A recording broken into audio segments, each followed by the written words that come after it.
Media సోదరులందరికీ నిజంగా కృతజ్ఞతలు. సనాతన ధర్మం ఒక సాధువునైన నేను అఘోరి అని చెప్పుతూ ఎల్లూరి శ్రీనివాస్ ముందుకు వచ్చినప్పటి నుంచి మొదటి నుంచి ధర్మ ప్రయత్నం చేస్తూ ఒక అమ్మాయిని పెళ్లి చేసుకున్నాడని చెప్పిన తర్వాత ఇప్పుడు ఈ అమ్మాయి వచ్చిన తర్వాత కూడా నేను మీరు అడిగిన ఈ ప్రశ్నలన్నీ సమాధానాలు ఏంటంటే పెళ్లి అని అంటే తాళి కావాలి, తాళి కట్టిన తర్వాత ప్రూఫ్ చూపించాలి. ఇప్పుడు ముఖ్యంగా తెలుసుకోవాల్సిన విషయం ఏంటంటే ఆ వర్షిని అమ్మాయి మెడలో కూడా తాళి లేదు. మీరు అది కూడా అందరు చాలా మంది తెలుసుకోవాలి. తాళి ఇంతవరకు ఆ అమ్మాయి చూపించలేదు నాకు కట్టిందని చెప్పి, చైన్ వేసాడు అన్నాడు అదన్నాడు. కానీ ఈయన గారు ఏంటంటే ఆ తాళి వేయడం చేత శారీరక వ్యామోహానికి వాళ్ళని ఒక విధమైన ఆకర్షణ మాత్రమే చేస్తున్నాడు. ఇదొకటి మీరు తెలుసుకోవాలి. ఆ అమ్మాయి చెప్పిన విషయం ఏంటంటే తాళి కట్టడం చేత వీళ్ళిద్దరి మధ్యలో ఒక సంబంధం ఏర్పరచుకోవడం అనేది ఆయన పెట్టుకున్న ఒక ఏర్పాటు. ఇప్పుడు ఇంకో రెండో ఫోన్ వచ్చింది, ఇప్పుడు ఇంకో ఫోన్ కూడా వచ్చింది. బయట మాట్లాడేది ఏంటంటే కరీంనగర్లో ఉన్న అడ్వకేట్లు అందరూ కూడా ఈ విషయాన్ని మీద ముందుకు తీసుకెళ్ళండి అని అంటున్నారు. ఒక స్త్రీని కాపాడడానికని ఒక స్త్రీ బయటికి వచ్చి చెప్పదు. మీరందరూ కూడా తెలుసుకోవాల్సిన విషయం ఏంటంటే పెళ్ళయిందంటే ప్రూఫ్ చూపించండి, మీ ఇద్దరు శారీరకంగా ఉన్నారంటే ప్రూఫ్ చూపించండి అని చెప్తే ఆడపిల్లల మనసులు చాలా చాలా సున్నితమైనది. ఛానల్ వాళ్ళు కూడా చెప్పాల్సింది ఏంటంటే ఆ అమ్మాయి చెప్పట్లేదు అని అన్నంత మాత్రం అబద్ధం అని కాదు. ఆవిడ మనసుకు చొప్పించే విధంగా మీరు మాట్లాడడం చేయకుండా వాళ్ళ మామయ్య గారు ఏ విధంగా రికార్డు ఉన్నది నాతో మాట్లాడింది, నిన్న నాతో గంటసేపు మాట్లాడిన రికార్డు ఉంది నా దగ్గర, మొన్న మాట్లాడిన రికార్డు ఉంది. ఏ స్త్రీ అయినా కూడా ఎల్లూరు శ్రీనివాస్ ఏమన్నా ఆయన పైనుంచి దిగిపడిన వాడు కాదు కదా. ఆయన గారు నా భర్త అని చెప్పి ఈవిడొచ్చి చెప్పుకోవడానికి ఆయన ఎటు కాకుండా ఉన్నాడు. పురుషంగాన్ని దేవుడికి ఇచ్చాడు, పైన వృక్షోజాలు పెట్టుకున్నాడు, ఆయన కంప్లీట్ గా ప్రాస్టిక్యూషన్ చేస్తున్నాడు అని చెప్పేసి పక్కనున్న వాళ్ళే చెప్పారు. మీ అందరికీ తెలుసు. అలా డబ్బుల కోసం ఏ ఆడవాళ్ళు వచ్చారు అంటే వర్షినిది వర్షన్ వేరు. మీరు అన్న వర్షంలో ఇప్పుడు ఈ అమ్మాయి విషయం, ఈ అమ్మాయి వచ్చింది అని అన్నదానికి కూడా వేరే వేరే వేరే అమ్మాయిలని ట్రాప్ చేసిన తర్వాత నన్ను పట్టించుకోవట్లేడు, నేను మాట్లాడితే నువ్వెంత అన్న వర్షన్ మాట్లాడినాడు అని ఒక కాలభైరవ విగ్రహం ఇచ్చాడు. ఆ విగ్రహం ఫోటో నా దగ్గర ఉంది. ఇచ్చి ఈ విగ్రహంలో నేను ఉంటాను చూసుకో అని చెప్పి వెళితే ఆ అమ్మాయి చాలా చాలా బాధపడి శ్రీనివాస్ ఇలా కాదు ఇలా కాదు ఇలా కాదు అని చెప్పినా కూడా వినకపోవడం వల్ల ఈ వర్షినికి ఈ అమ్మాయికి మధ్యలో వచ్చిన ఆ భిన్నత్వంతోనే ఇక్కడ దాకా గొడవకు వచ్చారు వీళ్ళు.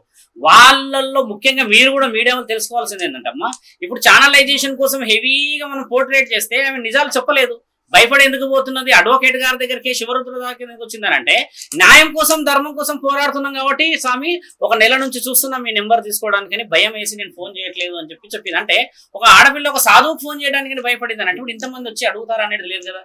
శారీరక సంబంధం అనేది గోప్యంగా ఉన్నది. ఎల్లూరు శ్రీనివాస్ గారు అంటే ఆయన తెలివి లేకుండా బిహేవ్ చేసేసి సాధు సంతులు ఇలానే ఉంటున్నారు అంటున్నారు కదా. నిన్న నేను మాట్లాడినంత కూడా ఎవిడెన్సెస్ ఏ అఘోరా కానీ ఏ సాధువు కానీ శారీరకంగా ముందుకు వచ్చి మేమే గొప్ప అని ఎవరు చెప్పరు. ఇప్పుడు పెళ్లిళ్ళు చేసుకున్నప్పుడు ఆడపిల్లల్ని మోసం చేసే అర్హత లేదు. పెళ్లి వేరు, మన శాస్త్రంలో ఉన్న దాని విలువ పవిత్రత వేరు. మీరందరూ కూడా తెలుసుకోవాల్సింది అంటే ఇప్పుడు ఒక అఘోరాతత్వము ఎత్తేసేసి నేను బ్రహ్మ విష్ణు పరమేశ్వరుడు అన్న తర్వాత ఆడపిల్లలతో పనేంది, సనాతన ధర్మం అని అన్న తర్వాత లోక కళ్యాణం అన్న తర్వాత ఆడపిల్లలతో పని ఏమిటి. ఈ రోజు నాతో లైవ్ గా మాట్లాడిన రికార్డు ఉంది. ఎల్లూరు శ్రీనివాస్ ఏమన్నాడు, తల్లి కూతుళ్ళ సంబంధం శివరుద్ర సాధువు గారు మీరంటే నాకు చాలా అభిమానము, నేను ఎప్పుడు అందుకే క్వశ్చన్ చేయను అన్న ఆడియో నా దగ్గర ఉంది. కరెక్ట్ గా వారం తర్వాత మేమిద్దరం భార్యాభర్తలు అంటే మాట్లాడే ఆ నాలుకకే విలువ లేనప్పుడు అమ్మ ఒక స్త్రీ వచ్చేసి నన్ను ఈ విధంగా వాడుకున్నాడు అని చెప్తుందా. ఈ రోజు అడ్వకేట్ గారు ధైర్యం చేసి ఏమన్నారనంటే మేము కొందరికి ఇచ్చుకొని కొన్ని విషయాలు సేకరిస్తేనే కదా ఇప్పుడు కోర్టు వాళ్ళు కూడా తీసుకుంటారు. ఆ అమ్మాయిని మోసం చేసేసాడు అనగానే చట్టం తీసుకుంటుందా అమ్మ? తీసుకోదు కదా. ఇప్పుడు మీరందరూ కూడా ఆలోచించాల్సిందంటే అడ్వకేట్ గారు వారి యొక్క పర్యవేక్షణ చేసి డాక్యుమెంట్ పెట్టిన తర్వాత రుజువు చేశాక ఎల్లూరు శ్రీనివాసులు ఏ విధంగా ముందుకు తీసుకెళ్లాలి. ఆల్రెడీ ఒక ఎఫ్ఐఆర్ బుక్ అయిందన్నారు, ఇంకొకటి మంగళగిరిలో ఉందన్నారు. ఈ విధంగా ఛానల్ వాళ్ళని ఎందుకు మేము పిలుచుకోవాల్సి వస్తుందంటమ్మా, మీరే కదా సనాతన ధర్మంలో మొదటి స్టెప్ లో ఉన్నది. మీడియా ఛానల్ ద్వారా ఎన్నో ప్రశ్నలకు జవాబులు దొరుకుతాయి కదా. ఇప్పుడు మీరు అడిగిన ప్రశ్న చెప్పు, మీరు ప్రశ్నలు అడగాలంటే అడగండి, జెన్యూన్ ప్రశ్నలు అడగండి. ఇప్పుడు మేము ఇక్కడికి వచ్చిన పర్పస్ ఏంటి, ఆ అమ్మాయి నోటితో ఏం చెప్తుందో ఆ అమ్మాయి ఆల్రెడీ చెప్పేసింది, మీకు తెలియదు, మీరు లేట్ వచ్చారు. కానీ ఆ అమ్మాయి she given a complete discussion. ఏమన్నది, తాళి చూపించింది, తాళి ఇలా చూపిస్తే అయిపోతుందా అని అంటున్నారు మీరు. వాస్తవమే కదా. ఆ అమ్మాయి అలా చూపించడానికి కూడా చాలా ఆలోచించింది. రేపటి రోజు నాకు నీకు ప్రశ్నలు అడుగుతారు, నా కుటుంబంలో నాకు నైతిక విలువలు పోతాయి అన్నారు కదా. యాజ్ ఎ అడ్వకేట్, తను కూడా జూనియర్ అడ్వకేట్ అంటుంది, ఈ మహిళల పట్ల ఇన్ని ఘోరాలు జరుగుతున్నాయి, ఇంత రకంగా అరాచకాలు జరుగుతున్నాయి. ఆల్రెడీ జనవరి 1న ఆమె మ్యారేజ్ చేసుకున్నానని చెప్తుంది. బిఫోరే అఘోరి గురించి రకరకాల కథనాలు వచ్చాయి. అయినప్పటికీ పెళ్లి చేసుకునే అంత లీనియస్ ఎందుకు ఇచ్చింది? ఎవరిచ్చారు? ఈ అమ్మాయి. అలా ఉండదు, మాటలు అనేది అలానే ఉంటాయి, బాగా గమనించాలి. ఈ రోజుల్లో చాలా కేసులు పెండింగ్ ఏమున్నాయి చూడండి. అందమైన భార్యలు ఉన్న వాళ్ళందరికీ ఎందుకు పోయారు అన్న ఫస్ట్ క్వశ్చన్. మీరు అన్న క్వశ్చన్ చాలా వైల్డ్ క్వశ్చన్. అది ఎలా చేసింది అని అంటే అమ్మ దానికి 100 రకాల్లో బలహీనతలు ఎన్నో ఉంటాయి. ఇప్పుడు ఏంటంటే ఒక సాధువును కాబట్టి నేను శారీరకమైన సంబంధాల గురించి అంత క్లియర్గా వెళ్ళను. మీడియా సోదరులందరికీ కూడా చెప్పేది ఒకటే విషయం ఏంటంటే, ఒక సాధుతత్వాన్ని ఎత్తుకున్న ఎల్లూరి శ్రీనివాస్ ఒక విషయం కోసమే వచ్చాను. కానీ ఎల్లూరి శ్రీనివాస్ జీన్స్ టీ-షర్ట్ తెచ్చుకుంటే సమాధానాలు మీ అందరూ వేరే వాళ్ళు ఇచ్చేవారు. ఆయన పెట్టుకుని నేను బ్రహ్మ విష్ణువు అని ఒళ్ళంతా రుద్రాక్షలు వేసుకొని చితాభస్మం రాసుకొని చేసే ఈ అపవిత్రమైన పనులని ఆపడానికి మాత్రమే సనాతన ధర్మంలో మేమందరం వచ్చాము. మీరందరూ కూడా ఆలోచించాల్సిందంటే ఆ అమ్మాయి ఈ రోజు బయటకు వచ్చింది, రేపు రోజు రుజువులు అయితేనే కదా ఆ అమ్మాయి అబద్ధమా నిజమా కాదా తెలుస్తుంది. కాబట్టి ఇప్పుడు అడ్వకేట్ దాకా ఎందుకు వచ్చాము? మేము వేరే దగ్గర కూడా వెళ్ళవచ్చు కదా. అలా వెళ్ళడానికి మీరు ఆలోచించాల్సిన విషయం కూడా న్యాయపరంగా విలువ కోసం వచ్చాము కాబట్టి అక్కడ న్యాయం ఉన్నదా లేదా అని జస్టిస్ చేసుకునే పరిస్థితుల్లో మీరు అందరు ఉన్నారు. కాబట్టి అడ్వకేట్ గారు కూడా ఏ కాగితం పెడితే ఆ కాగితం పెట్టి పోర్ట్రేట్ చేయడానికి రాదు కదమ్మా. ఆవిడ ఏమంటుంది, నన్ను శారీరకంగా కూడా హింస పెట్టాడు అని అంటే అంగం లేని వాడు ఏ విధంగా హింస పెడతాడని మనం అడగవచ్చు.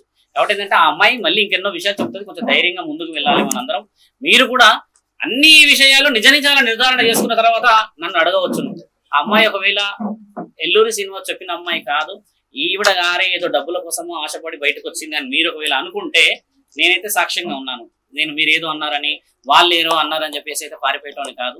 నా పేరు శివరుద్ర సారు, ధర్మం గురించి అని ఎన్నో విషయాలు ముందుకు వచ్చాను కాబట్టి అమ్మ మీరు నన్ను ప్రశ్నించవచ్చు.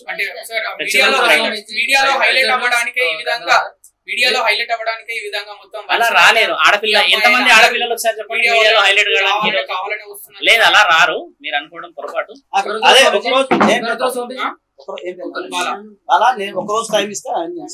అన్ని అడ్వకేట్ గారు ఇస్తారు, ఎవిడెంట్ గా మాట్లాడతారు. నేను కూడా ఎవిడెంట్ కోసం వచ్చాను. ఒక ప్రశ్న సూటిగా, పెళ్లి అయింది అని చెప్పడానికి గల కారణం, ఎప్పుడైనా వారు పెళ్లి చేసుకుంటున్నారు అంటే ఫోటోలు ఉంటాయి, తర్వాత ఒకవేళ రిజిస్టర్ ఆఫీస్ లో చేసుకుంటే రిజిస్టర్ సర్టిఫికేట్ ఉంటుంది, వీడియోస్ ఉంటాయి, ఫోటో విజువల్స్ ఉంటాయి. ఇలాంటిది ఏమన్నా ఆమె చెప్పారా? శాస్త్రీయంగా మాట్లాడితే ఆడ మగ పెళ్లి చేసుకుంటే ఒక ప్రూఫ్, ఆడ చేసుకుంటే ఒక ప్రూఫ్, మగ చేసుకుంటే ఒక ప్రూఫ్ ఉంటుంది. ఎటు కానీ తింగరనాయాలు చేసుకుంటే ఏం ప్రూఫ్ ఉంటుంది? దొంగలకి ఏదైనా పెళ్లి ఎలా ఉంటది? పెళ్లి అది పెళ్లి చేసుకున్నారు కదా మాట. మీరు అన్నారు కదా ప్రూఫ్ అంటున్నారు కదా, ఆయన చేసే ఈ దొంగ పనుల కోసం ప్రూఫ్ లేదు. మీరు ఆలోచించాల్సిన విషయం కూడా అదే. ఎందుకంటే ఇప్పుడు లీగల్ గా వచ్చేవాడైతే ఎందుకు ఇంత హైడ్ అండ్ సీక్ చేసేవాడు? వర్షిని గురించి పెళ్లి అన్నారు, ఆ వర్షినే నన్ను తల్లి అని అన్నది, అదే వర్షిని నన్ను భార్య అని అన్నప్పుడు అంత నాలుగుకి ఆ విధంగా వచ్చిన ఆ ప్రశ్నలకి మీరు ఎలా అడుగుతారు? పెళ్లి అన్నట్టు ఎలా ఉంటుందంటే 5 రోజుల పెళ్లి ఆయన చేసుకున్నాను. సోషల్ మీడియా మాధ్యమాలలో బాగా వైరల్ గా కంటెంట్ గా ఉన్నటువంటి ఇప్పుడు ఈ ఇన్ని రోజుల తర్వాత ఎందుకు రావాల్సి వచ్చింది ఎవరు? ఈమెకి ఇప్పుడు బాధ అవుతుంది. వేరే వాళ్ళు ఈ విధంగా ఈయనకి ఎక్కడెక్కడ పోతున్నాడు అని చెప్పేసి. ఇదే మనం కనుకోవాల్సిందంట, ఒక ఆడపిల్ల మోసం జరుగుతుంది కాబట్టి ఇంకో ఆడపిల్ల కూడా జరుగుతుందని ఆవిడ ధైర్యం చేసింది. మీరు ఆ ధైర్యాన్ని అప్రిషియేట్ చేయాల్సిన సమయము, రుజువు చేయాల్సిన సమయం ఇది. అంతేగాని వచ్చిన ఆవిడని మనం అడిగి వెనక్కి వెళ్ళి చేయకూడదు అంటున్నాను స్వామి.